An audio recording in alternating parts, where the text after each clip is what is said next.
if the president's trade negotiators pursue reciprocity, which I define as both sides reducing, in a quid pro quo, reducing tariffs and trade barriers as much as possible. Ideally, in a perfect world, we would end up with two sides with zero tariffs and zero trade barriers. Would that be inflationary? No, not at all. That would cause the economy to roar, wouldn't it?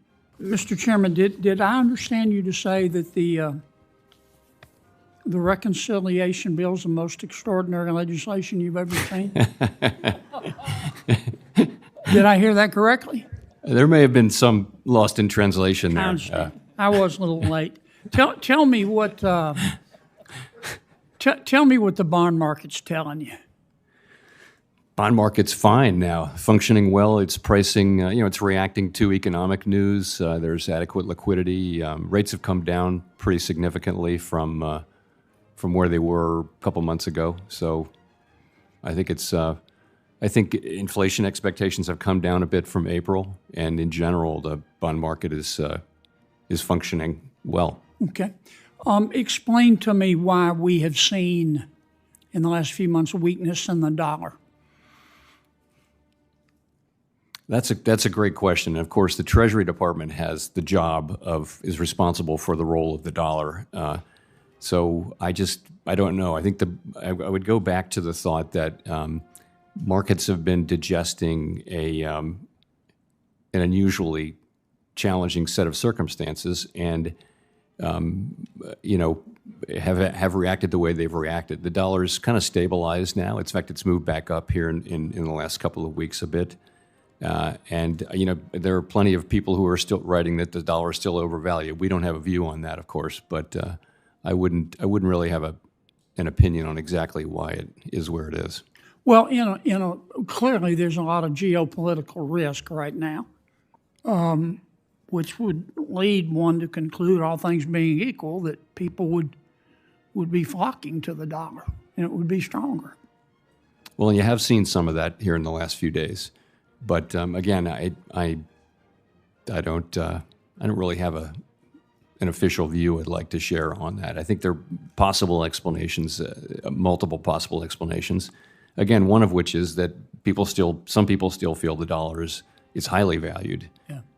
But we'll see. I want to talk for a few minutes about tariffs and inflation. What does history tell us about tariffs and its impact on inflation or deflation? So the thing is, we've been through a long period in which tariffs were going down. Remember, since World War II, really, it's been a process of lowering tariffs globally. So there just isn't a lot of modern learning on that. I think people look at the incidence of tariffs during the president's first term, but those were like 1/6 the size of what's people are estimating now. And they do find some effects on inflation. But remember, in 2019, when those tariffs were put into place, the economy was slowing. We actually cut rates 3 times. Inflation was running at 1.5%. So it was a very different time. This is different. I think one of the reasons why it's so challenging is that there really isn't a modern precedent. Yeah. And I think we have to be humble about our estimates. And we are very open to the possibility that transmission through into inflation will be less than we think, or maybe more than we think, which is why we're in a position of wanting to take our time and make a smart decision as we see how this unfolds. Well, obviously, the size of the tariffs makes a difference, does it not? It does. And we don't know yet the size of the tariffs. We don't. And we don't have a view on any of the merits at all. That's not our job. Our job is inflation, as you know, and maximum employment. Will it also matter, let's assume that there is upward price pressure, would it matter how much businesses decide to pass on versus just eat?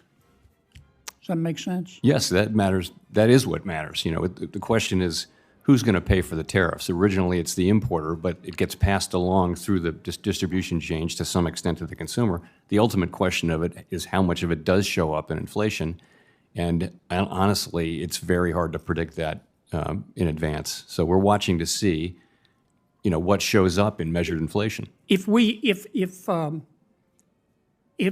president's trade negotiators pursue reciprocity, which I define as both sides reducing, in a quid pro quo, reducing tariffs and trade barriers as much as possible.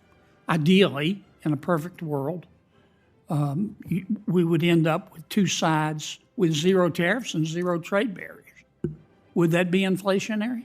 No, not at all. That would cause the economy to roar, wouldn't it? I think it would be. Yeah. Okay. Thank you, Mr. Chairman. I appreciate your endorsement, Mr. Chairman, of the reconciliation bill.